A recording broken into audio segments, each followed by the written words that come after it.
Assalamualaikum warahmatullahi wabarakatuh.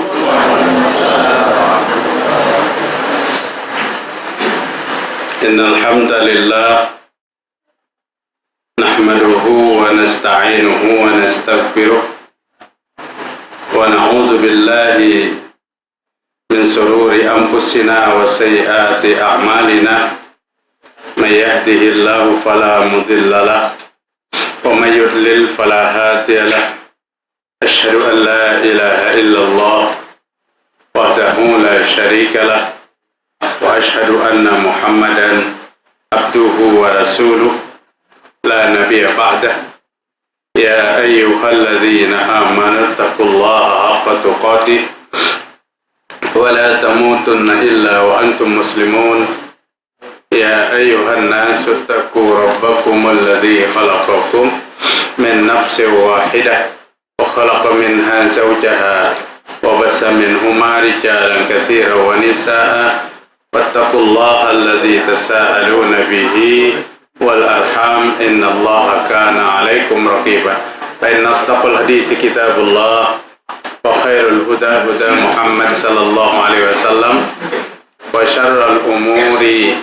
muhdatsatuha wa kullu muhdatsatin bid'ah wa kullu bid'atin dhalalah wa kullu dhalalatin finnar.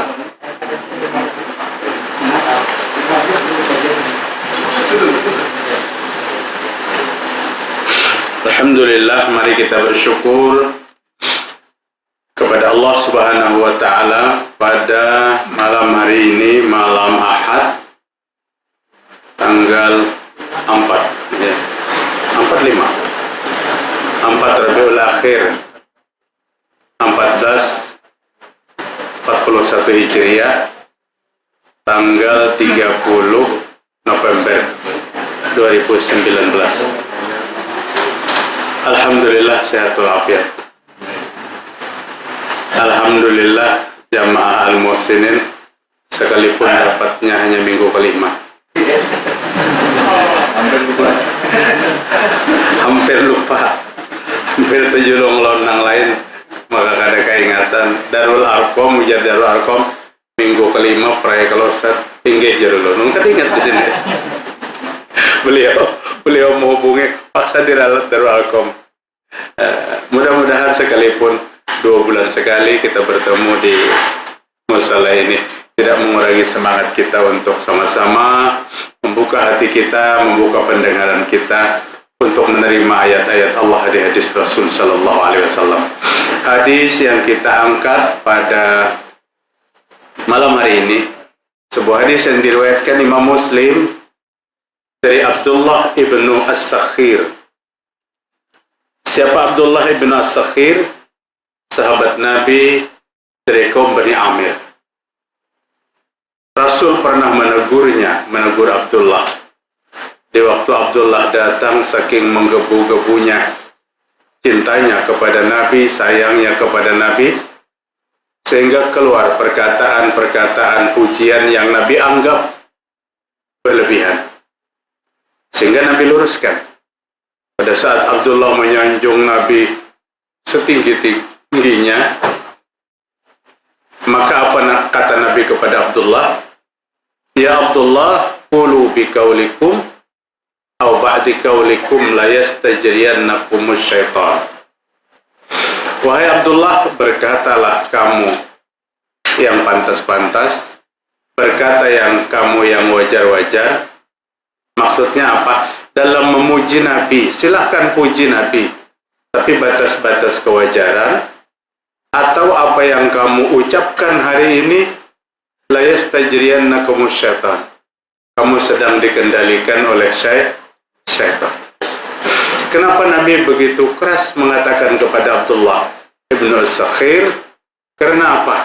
Karena Nabi takut Abdullah akan mendudukkan Nabi dengan kedudukan yang sederajat dengan Allah. Membahasa kita di Banjar tuh, Abdullah, kamu ini kesetanan kah? Mungkin kayak itu. Pada saat menyanjung di luar batas. Kenapa Nabi berkata kayak itu? Nabi yakin Abdullah itu mengerti apa yang dia ucapkan. Karena Abdullah orang Arab, sanjungannya bahasa Arab. Beda lawan kita. Karena sanjung pujiannya bahasa Arab, kita lain orang Arab. Lalu ada tahu artinya. Enjoy aja, santai tepalu. Nang diucapkan kadang-kadang melebihi batas kedudukan Rasul Sallallahu Alaihi Wasallam. Di mana melebihi batasnya?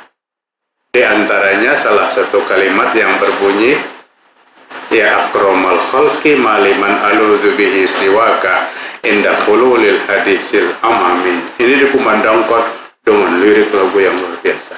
Apa artinya? Wahai Nabi Muhammad, semulia-mulia makhluk, tidak ada tempat berlindungku kecuali engkau, wahai Nabi Muhammad Sallallahu Alaihi Wasallam.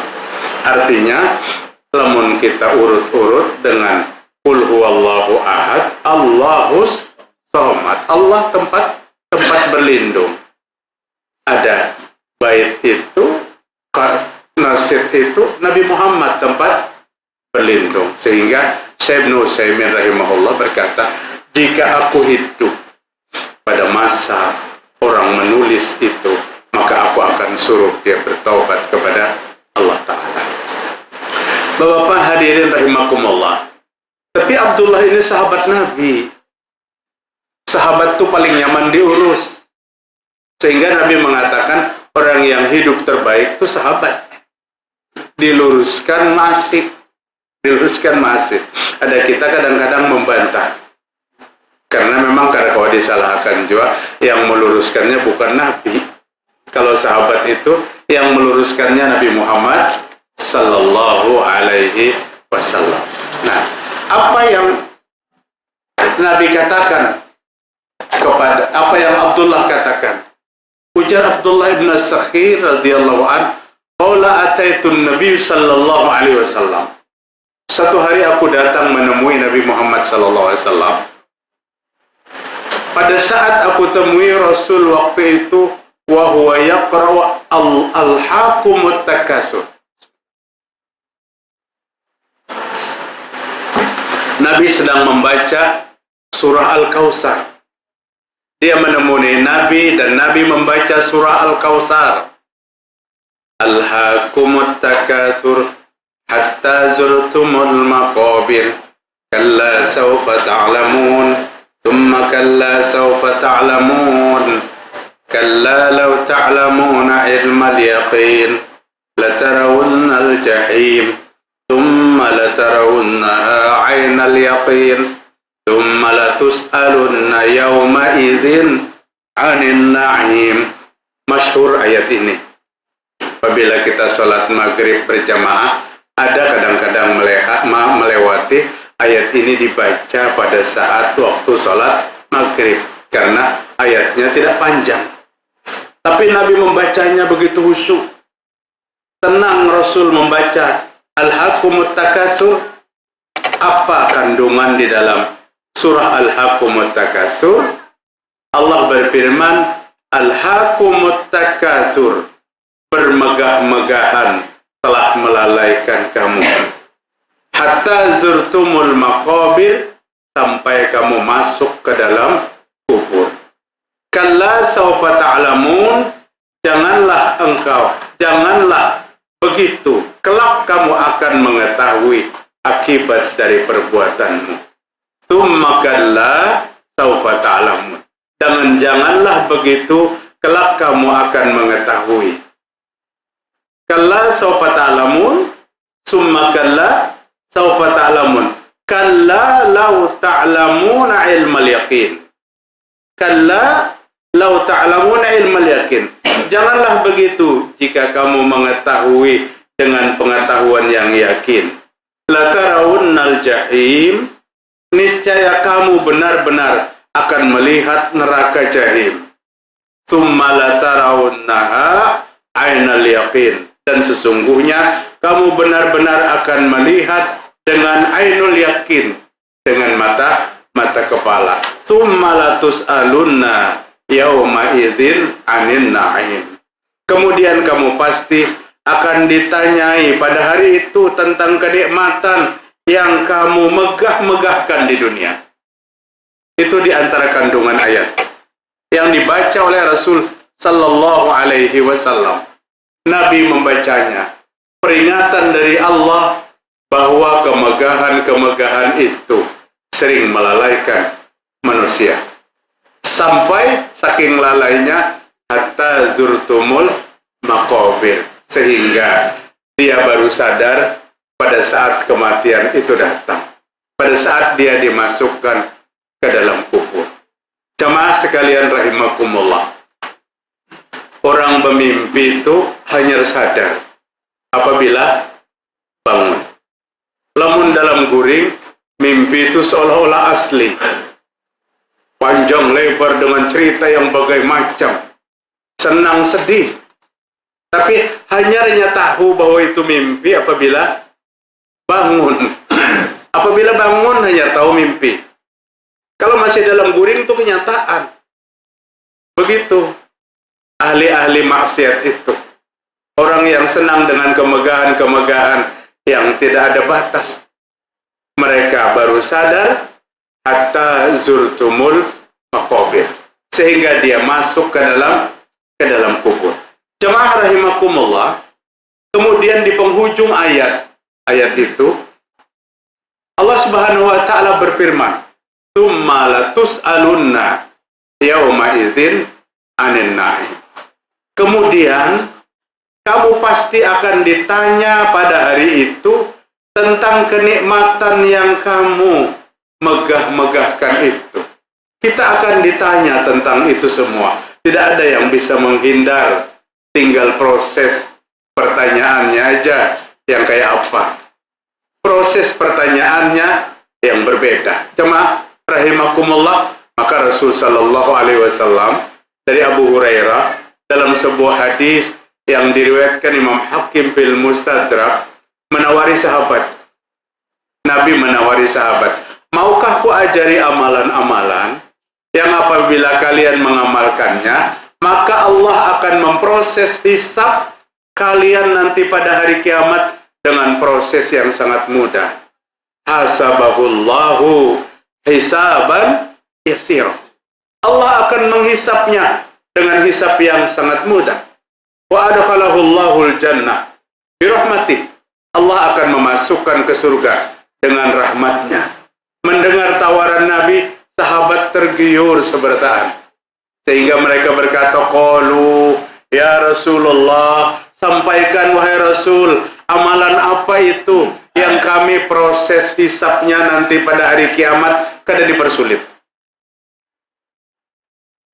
Kalau proses pengadilan ataupun proses apapun, di tengah kita perlu dengan sesuatu masalah, cukup menghebohkan bagi kita. Helm pian pasang, STNK di bawah, SIM di bawah. Ada yang numpang di belakang behelm, ngeng berangkat. Niat hati jam 6 tepat ada di Al-Muhsinin. Tapi perjalanan mulai di mana? Mulai di Kayu Tangi sana. Di tengah jalan ada polisi razia. Polisi razia memeriksa kelengkapan kendaraan. Nang lengkap, nang kada lengkap, kada ada urusan. Tahan dulu. Tahan dulu. Ini contoh hisab kecil. Hisab kecil. Padahal kita ini apa? Kada lengkap. STNK ada, pajak hidup, helm, tutup-tutup pentel kita siapakan juga. Lengkap. Tapi harus stop, harus lewati jalur pemeriksaan. Sehingga para habis orang sholat maghrib di Al-Muhsinin hanya kita datang. Ini rumit, yang paling kecil dari proses hisab itu. Proses hisab itu. Padahal kita apa? Kita lengkap. Kenapa sahabat kada tergiur? Kalau kamu amalkan 3 macam nih, hasabahullahu hisaban yasira. Allah akan hisab kamu dengan hisab yang mudah. Wa adkhalahul jannah birahmatih. Allah akan masukkan kalian ke surga dengan rahmat Allah. Sampaikan wahai Rasul kepada kami, kata sahabat. Maka Nabi berkata, tu'ti alaman haramaka. Berbuat baiklah kamu kepada orang yang tidak mau berbuat baik kepadamu. Dasar ngalih banar Pak mempraktekkan ini. Kita disuruh berbuat baik lawan orang yang kada mau berbuat baik lawan kita. Kalau kita baik lawan orang yang baik kepada kita, itu sesuatu yang biasa. Manakala kita mampu mempraktekkan, kita berbuat baik dengan orang yang kada berbuat baik lawan kita, luar biasa. Dan nilainya pun luar biasa. Allah proses dengan hisab yang mudah. Dan ini dipraktekkan oleh Rasul dan para sahabat dalam kehidupannya. Beda dengan praktek yang kita laksanakan. Bulan puasa disuruh bini kita tukarakan pisang pulau laut 2 sisir gana-ganal. Hujan nang bini kesan apa? Olah kolak hari ini sepancian ganal. Diolahnya kolak kelon nang bini. Kemudian nang bini sudah menyiapkan 1 mangkok tetangga sana, 1 mangkok tetangga sana, 1 mangkok tetangga sana, 1 mangkok tetangga sana. Tapi ada tetangga sebelah nih nang kada diberi. Laki betakun, kenapa nang sebelah tuh kada diberi? Ini jahat benar lon kita. Kayak itu kan? Ini jahat lon kita. Nang sebelah tuh baik-baik lon kita. Ini sifat kemanusiaan kita. Rubah total 180 derajat. Berbuat baik dengan orang yang kada pernah berbuat baik kepada kita. Tapi tetap lawan orang nang berbuat baik tetap. Jangan bah mendengar hadis ini lalu sebelah sana aja diantara yang lain kada diantara lagi, tidak. Nah, jemaah sekalian rahimakumullah. Dan ini dipraktekkan dengan sesuatu yang sangat sulit. Bertentangan dengan hawa nafsu kita. Kita maunya dibaiki, hanya kita baik. Masuk amparan tatak 2 karat tuh udah kita kolak keluar. Di sana cari muka, masuk pulang, kolak pulang nang keluar. Di sini bingka kentang tamrin Sultan Adam. Di barinya sebijian, kolak pulang keluar. Di sini kada keluar kolaknya. Kenapa? Karena kita pernah berbuat baik lawan kita. Itu sifat kita. Rasul menyuruh merubah ini. Dengan berbuat baik kepada orang yang tidak pernah berbuat baik kepada kita. Pantas kalau ganjarannya surga. Pantas kalau ganjarannya dihisap dengan proses hisap yang sangat mudah. Mungkin kalau 10 orang paling bisa seikum, atau bisa kedada kalau 10 orang. Kalau 100 orang mungkin ada seikum atau berdua. Yang kedua, wa ta'fu ala man zalamaka. Buka pintu kemaafan kepada orang yang menzolimi kamu. Pintu kemaafan dibuka kepada orang yang menzolimi kita. Solusinya kayak apa? Biasakan memaafkan lebih dulu sebelum orang meminta maaf. Sebelum bertemuan lawan orang menzolimi kita, ini di hati kita sudah kita maafkan. Hari ini kita ingatkan pulang, aku telah maafkan dia. Hari ini ku telah maafkan dia. Hari ini ku telah maafkan dia. Satu saat kita bertemu tidak kikuk, berangkulan, kita saling memaafkan. Tapi jika tidak memulai dengan itu, sulit dengan orang yang berbuat zalim kepada kita untuk kita maafkan. Maka Abdullah ibnu Mubarak, Umar bin Abdul Aziz rahimahullah menyampaikan 3 amalan besar yang pahalanya sangat besar. Di antara 3 amalan itu, al-afwu fil qudrah, membuka pintu kemaafan pada saat kita mampu membalas orang yang berbuat jahat kepada kita. Kita mampu membalasnya. Kalau dia memukul kita 1 kali, kita mampu memukulnya sampai babak belur. Mampu kita membalasnya. Tapi kita buka pintu kemaafan. Dan ini ibadah yang sangat besar. Wal qasdu fil jiddah, kata Umar bin Abdul Aziz. Dan yang kedua, al qasdu fil jiddah, apa? Menerapkan hidup kesederhanaan dalam kemampuan yang luar biasa. Apa aja yang hendak kita tukar, ada duitnya, mampu kita menukar. Tapi kita terapkan kesederhanaan hidup dalam kemampuan. Kalau hidup sederhana karena kada duit, wajar itu. Kada ada bang orang kada duit tapi pindah barat. Kan kayak itu. Tapi manakala kemampuan ada dan hidup sederhana, di pahalanya ujar Umar bin Abdul Aziz sangat besar. Yang ketiga, warifqa bin nasihat. Biasakan menyampaikan nasihat itu dengan kelembutan. Jangan pemamai, kesannya beda. Kalau kau masuk aku nasihat sidin, kenapa tadi dimamai sidin habis-habisan? Jadi arifqa bin nasihat ini benar pahalanya. Dan tidak banyak orang mampu mempraktekkan menasihati dengan kelembutan. Apabila menasihati dengan kelembutan, pasti keluar dari hati yang lembut. Keluar dari hati, pasti akan masuk ke hati-hati. Akan menembus hati-hati. Sehingga Mbah Bulik ada pulang dapat hari ini dari kajian-kajian yang kita dengarkan. Kaitu rejim. Komentar-komentar jamaah merasa terisi. Kalau HP itu tercas. Ada kekuatan yang bangkit dalam diri kita karena dicas pada saat itu. Sampaikanlah dengan penuh kelembutan, dengan akhlakul karimah. Bismillah. Alhaakumut takasur hatta zurtumul maqabir. Dibaca oleh Nabi, didengar oleh Abdullah ibnu As-Sakhir. Kemudian Nabi berkata, Mbah Tuntung membaca Al-Haakumut Takasur, Nabi berkata, apa ujar Nabi? Yaqul ibnu Adam mali mali. Anak Adam akan berkata, ini hartaku, ini hartaku, ini hartaku.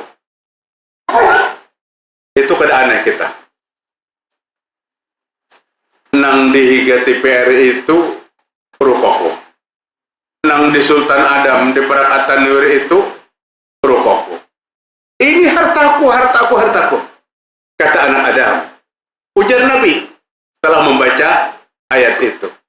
Maka Nabi bersabda, wahallaka ya ibna Adam min malik. Apakah kamu memiliki harta, wahai anak Adam? Adakah harta itu milikmu? Illa akalta, kecuali yang sudah kamu makan. Tapi apabila sudah kamu makan, fa'afnaita, maka habis. Masuk ke dalam proses, besok pagi dikeluarkan, bau busuk. Padahal di waktu memakan, nikmat mengundang selera. Atau harta yang kau memiliki, au labista fa'ablaita. Kata Allah Subhanahu wa Ta'ala dalam hadis kursi ini, pakaian yang kamu pakai, tapi tahun depan pakaian itu rusak, lusuh, karena kau dipakai lagi. Apa di antara harta kita yang menjadi kekal? Au tasaddaqta fa amdoita. Apa yang engkau sedekahkan, maka itu yang tersisa. Jadi harta ini kita jangan umpat berpikir harta itu ada di bawah mati. Harta itu harus dibawa mati. Rugi kita. Banting tulang peras keringat siang malam. Kalau perlu matahari itu mun kawa ditungkati, jangan gelap-gelap. Jangan malam-malam. Kenapa? Karena kecukupan siang kesan bekerja. Kemudian kita berkata, harta itu kada kawa dibawa mati. Bawa mati, Pak. Bawa mati. Banyaki membawa harta itu bawa mati. Di mana harta yang bisa dibawa mati? Aitasaddaqta, harta yang kamu sedekahkan. Mulai kita sehat hari ini. Mulai kita pemilik satu-satunya yang Allah titipkan kepada kita. Ayo sedekahkan. Kirim ke al-muhsinin. Kirim ke al-muhlisin. Kirim ke ar-rahmah. Jumlahnya banyak yang kita kirim. Itu harta yang menunggu kita di sana. Tapi manakala hari ini pelitnya luar biasa. Pelitnya luar biasa. Kada tertarik mendengar orang infak sedekah itu, kada tertarik sama sekali.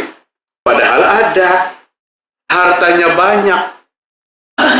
Masih memperhitungkan dengan perhitungan yang sangat panjang. Maka jemaah sekalian, manusia itu diuji oleh Allah dengan kekayaan dan dengan kesusahan, lebih banyak sukses yang mendapat ujian kesusahan. Begitu ditimpa oleh kesusahan, dulu kaya, subhanallah, taatnya luar biasa. Dulu kada pernah bangun malam, sekarang bangun malam. Dulu jarang baca Al-Quran, tekun baca Al-Quran hari ini.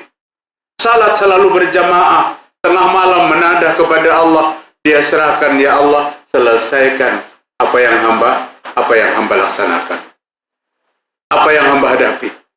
Jemaah sekalian rahimakumullah, Nabi Shallallahu Alaihi Wasallam pernah menceritakan dalam sebuah hadis yang diriwayatkan Imam Bukhari, kejadian ini pada masa Bani Israel, dan Nabi menceritakan Allah menjadikan 3 golongan manusia yang memiliki kekurangan yang luar biasa. Yang satu penyakit lepra, yang satu penyakit botak, rambutnya kada tumbuh-tumbuh, mungkin nang kaya ulun, apabila ulun bukan kada saling tumbuhan jo rambutnya. Yang satu penyakitnya buta. Maka kata Nabi, Allah menguji 3 hambanya yang sudah diuji dengan kekurangan ini. Dengan kekurangan sudah diuji. Allah ingin uji dengan kesuksesan. Dikirimkan malaikat kepada manusia yang 3 ini. Yang pertama, malaikat itu datang kepada orang yang berpenyakit kusta. Malaikat mendekat kepadanya dan ditanya oleh malaikat, apa yang kamu mau hari ini? Si kusta berkata, aku mau penyakit kustaku sembuh. Aku mau diterima lagi di tengah masyarakat. Hari ini orang tidak menerimaku karena aku berpenyakitan. Si kusta kada sadar bahwa yang berhadapan dengannya adalah utusan Allah. Dia kada tahu bahwa ini malaikat. Maka diusap sekujur tubuhnya oleh malaikat. Penyakit kustanya sembuh.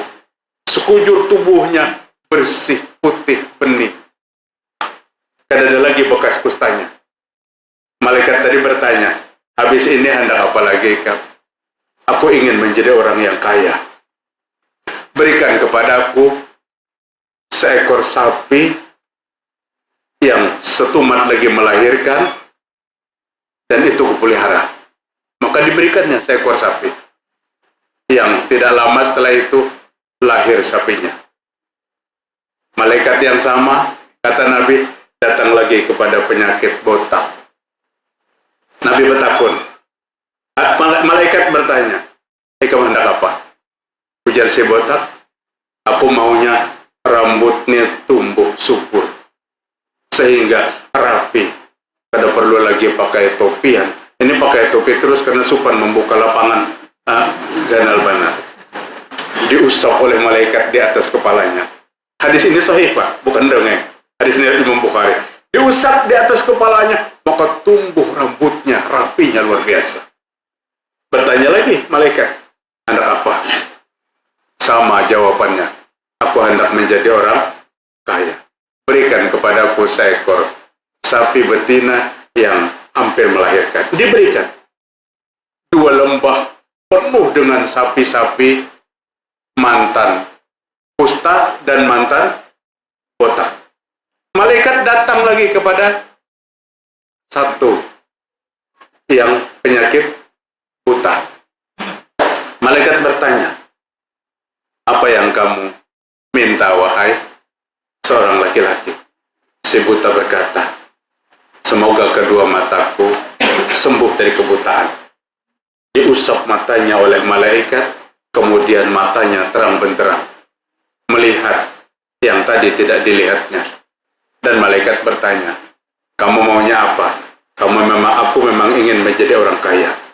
Berikan kepadaku seekor kambing yang sebentar lagi melahirkan. Diberi lagi seekor kambing. 3 lembah yang sangat luas, penuh dengan sapinya si kusta, mantan. Penuh dengan sapinya si botak. Penuh dengan kambingnya si buta, mantan buta. Malaikat yang sama diutus lagi oleh Allah Ta'ala.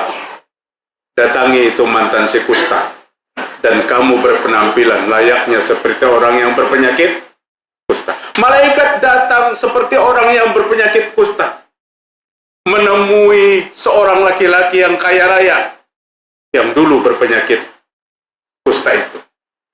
Malaikat datang dengan memelas-melas. Kata malaikat, berikan sebagian daripada hartamu untukku, untuk menyambung kehidupan, biaya kehidupan. Apa kata si mantan kusta? Aku belum mampu memberimu, tanggunganku masih banyak. Dan kamu jangan mendekat, kamu penyakit kusta. Kata si mantan kusta tadi. Kata malaikat, silakan kalau kamu tidak memberiku, aku akan tinggalkan kamu. Sebelum aku meninggalkanmu, aku ingin sampaikan, aku kenal kamu, wahai seorang kaya raya. Aku tidak pernah mengenal kamu, tapi aku mengenalmu, kata malaikat. Dulu kamu kusta seperti aku. Dulu kamu susah seperti aku. Maka didatangi oleh seseorang dan kustamu sembuh. Berbohong lagi laki-laki itu. Aku sejak lahir tidak pernah tertimpa oleh penyakit kusta. Badanku bersih seperti ini. Kenapa kamu menghayal dengan ucapanmu itu? Ditinggalkan oleh malaikatnya. Jemaah sekalian, sukses pada saat dia diuji dengan kepedihan. Dia taat di waktu dia menjadi seorang kusta. Tapi pada saat Allah uji dengan kegagahan, kegantengan, kekayaan, tidak sukses. Tidak sukses. Kita tidak berharap seperti ini. Kekayaan dan kesusahan, kepakiran, semua itu adalah ujian dari Allah Subhanahu wa Ta'ala. Datang lagi kepada si botak. Bismillah. Sama. Malaikat ini memiliki kepala yang kada ada rambutnya. Cukup hal yang demikian mengingatkan kepada si botak. Kalau dia mau ingat, dulu aku botak sepertimu. Tapi tidak ingat dia dengan sesuatu penyakit itu. Si botak, malaikat yang botak ini datang untuk meminta hartanya. Sama jawabannya mantan botak. Aku belum bisa memberi, keperluanku belum tertutupi. Masih banyak yang ku beri di antara keluargaku. Tinggalkanlah aku. Kata si malaikat, aku kenal kamu. Kamu dulu botak seperti aku. Memang malaikatnya itu juga. Siapa skenario-nya nih Pak? Allah Subhanahu wa Ta'ala. Cerita ini menjadikan rujukan bagi kita, menjadikan renungan bagi kita. Kita hari ini seperti siapa? Seperti si botak, seperti si kusta, atau seperti si buta? Malaikat datang kepada buta. Dan malaikat berkata, malaikat datang dengan tongkatnya dan dua matanya buta. Kata malaikat, maukah engkau memberikan kambing-kambing yang kamu miliki untukku, untuk menutupi kehidupanku? Si mantan buta tadi berkata, ambillah kambingku kalau kamu mau. Berapa yang kamu ingin bawa dari kambing ini, bawalah. Aku dulu buta seperti kamu.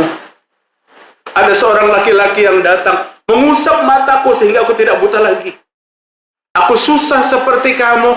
Aku diberinya seekor kambing yang siap untuk melahirkan. Hari ini lembah ini penuh dengan kambingku. Jika kamu bawa 1, 2, dan 10 ekor pun tidak mengurangi kekayaanku. Bawalah ini. Malaikat berkata, aku tidak akan membawanya. Aku malaikat yang Allah utus menyembuhkan matamu dulu. Kata malaikat. Tapi dua sahabatmu yang botak dan yang kusta, dia tidak lulus dengan ujian kesuksesan. Banyak Pak yang kada lulus dengan ujian kesuksesan. Justru manakala diberi dengan kesusahan, taat lawan Allah Subhanahu wa Ta'ala. Hadirin rahimakumullah. Seyogianya kita jangan seperti dua orang. Jadilah kita seperti mantan buta yang siap untuk memberikan hartanya untuk kepentingan-kepentingan agama Allah Subhanahu wa Ta'ala. Mali, mali, kata seorang manusia. Hartaku ini hartaku, hartaku. Wahallaka bin Adam mali. Adakah ikam bisi harta? Wahai manusia. Illa akalta. Kecuali yang kamu makan. Maaf naita, tapi hilang yang kamu makan itu. Waktu kamu makan ini aja yang merasa nyaman, tapi besok kada nyaman lagi. Kemudian aulabista fa ablaita, atau apa yang kamu pakai, tapi setelah itu pakaian itu tidak mampu lagi dipakai. Au tasaddaqta fa amdaita, atau apa yang kamu sedekahkan, apa yang kamu sedekahkan, maka itulah yang tersisa dari harta kita. Maka tadi ulun katakan harta harus dibawa mati. Tapi membawa matinya bukan sepeda motor dimasukkan ke dalam lubang kubur, bukan emas yang 0,5 kilo itu dimasukkan ke kain kapan. Itu bukan. Titipkan harta-harta itu pada titipan-titipan kilat ke akhirat. Ada tiki akhirat, Pak. Kalau di dunia ada titipan kilat, 1 hari sampai. Titipan akhirat itu cepat sampainya. Di mana? Di rumah-rumah Allah. Man bana masjidan banallahu lahu baitan fil jannah. Siapa yang membangun masjid, Allah akan membangunkan rumah di surga. Siapa yang membangun rumah untuk penampungan orang-orang yang tidak mampu, Ibnu Sabil, anak-anak putus sekolah, musafir yang kehabisan ongkos, Allah akan bangunkan indahnya rumah di surga. Pahalanya mengalir terus sampai kepada pembuatnya sekalipun ada di alam kubur. Maka pendiri kita, Kiai Ahmad Dahlan, membuat gerakan persyarikatan ini dengan amal usaha yang luar biasa. Di antara amal usahanya pendidikan, rumah sakit, dan panti asuhan. Ini penjabaran daripada surah Al-Ma'un yang beliau ajarkan sampai muridnya bosan. Kiai Al-Ma'un terus hari-hari. Beliau baca Al-Ma'un, diajarkan kepada murid-muridnya sampai muridnya bosan.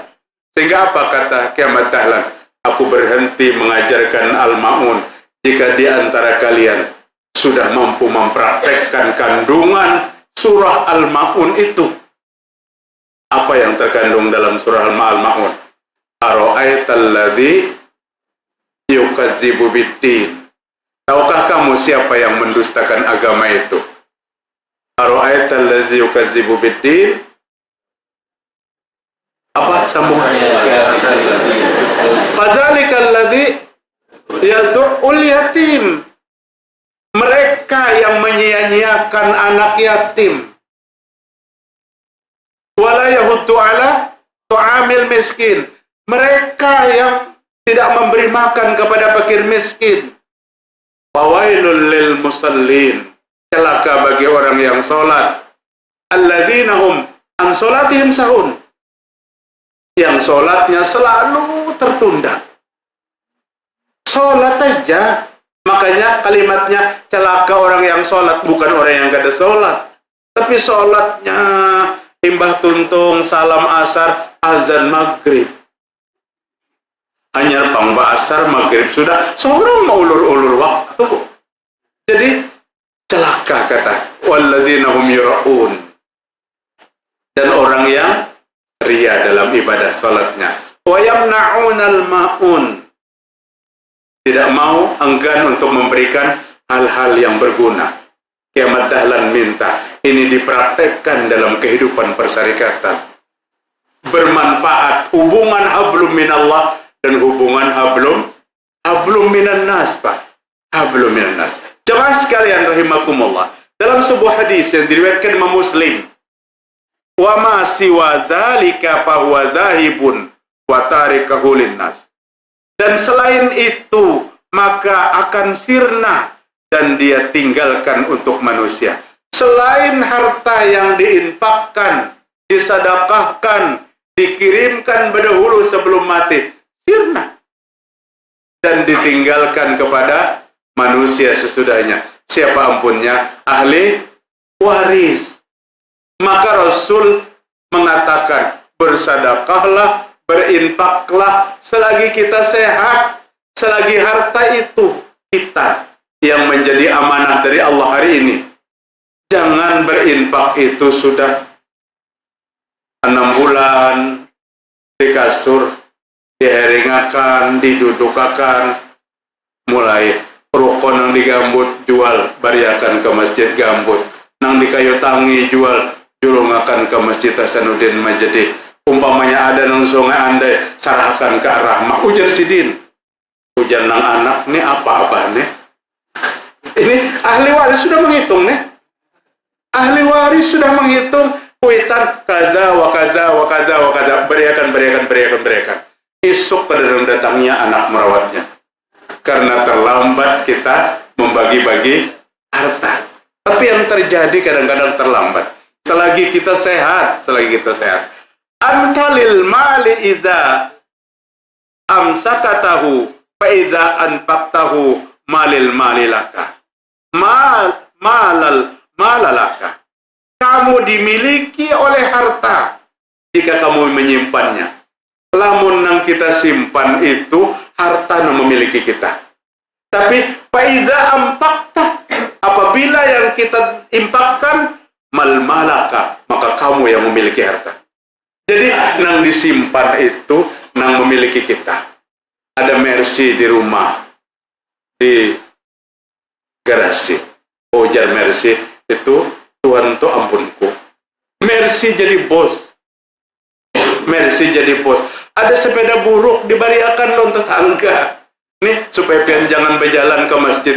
Itu yang kita yang miliki, harta kita. Yang disampaikan oleh Al-Hannaf rahimahullah. Jemaah sekalian rahimakumullah. Anas bin Malik radhiyallahu an berkata, Nabi Muhammad sallallahu alaihi wasallam bersabda, "Yahrumu ibnu Adam wa tashibbu min husnatani." Umur anak Adam itu makin betuha. Adalah nang banumnya kita kadada. Umur makin betuha, 70, tahun depan 71, tahun depan 72. Wa tashibbu min husnatan. Tapi dua nang merasa kada betuha-tuha. Umur kita makin tua, tapi ada dua macam nang merasa kada tuha. Apa dua macam itu? Al-hirsu alal mal. Keinginan memiliki harta tu kada mundur-mundur. Sudah berjalan kada tepi kuat. Nang ditagur, "Oi kamu si amat kah?" Jar amat lain, aku Mahmud. Kada melihat lagi sebenarnya. Tapi semangat untuk memiliki harta tu masih luar biasa. Itu nang kada saling tuhaan.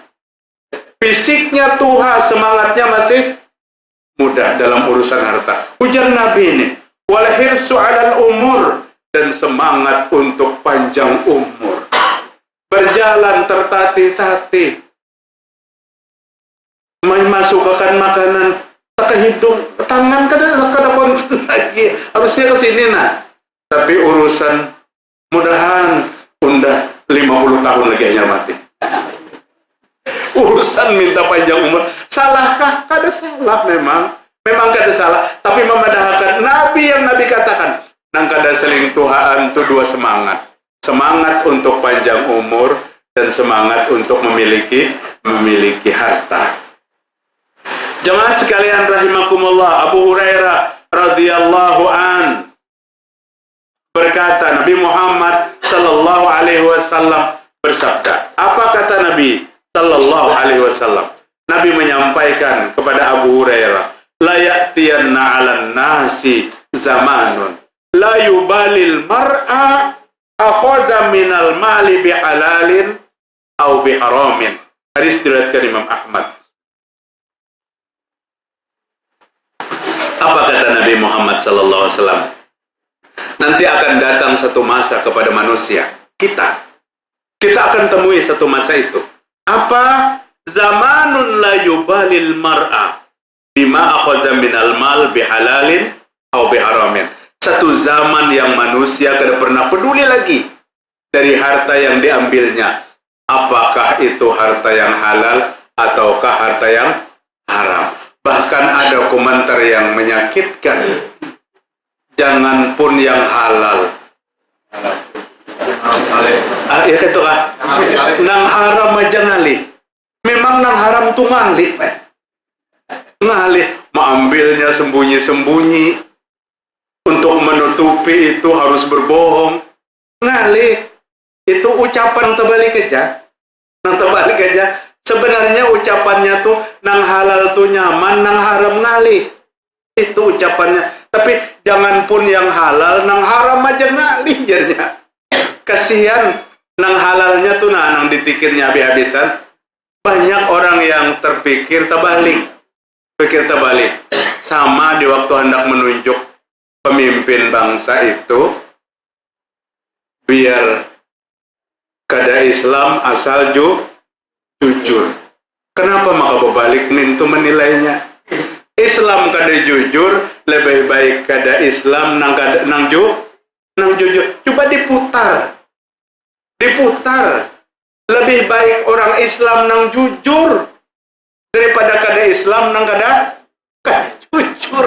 Tapi sudah kita digiring nih cara berpikir kita, seolah-olah Islam itu sesuatu yang terburuk, yang kada baik. Dari Ubay bin Ka'ab terakhir, seorang ulama tafsir nih, Ubay bin Ka'ab.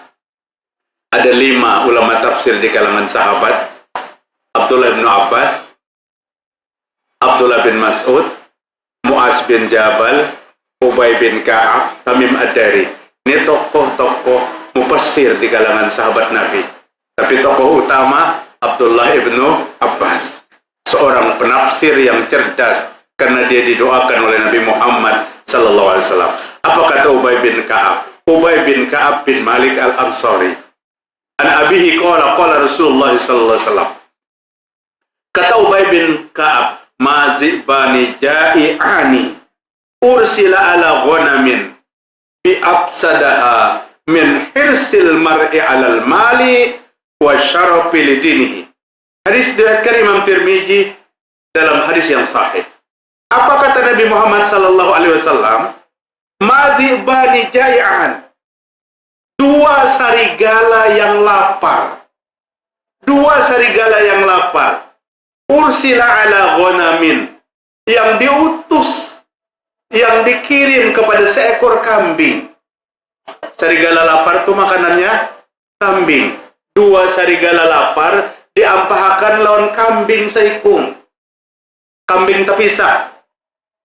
Apa? Biafsadaha, lebih merusak. Lebih merusak daripada sarigala. Sarigala lapar diampahkan ke kambing, itu sudah rusak, sudah. Kambing itu jangan kada hidup lagi.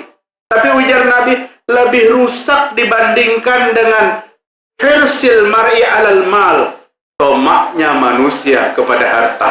Itu lebih rusak daripada 2 ekor sarigala lapar yang diampahkan kepada seekor kambing. Wasyarafil dini. Tamaknya manusia kepada harta dan tamaknya manusia kepada jabatan. Itu lebih merusak agamanya daripada 2 ekor sarigala yang lapar diampahkan ke kambing.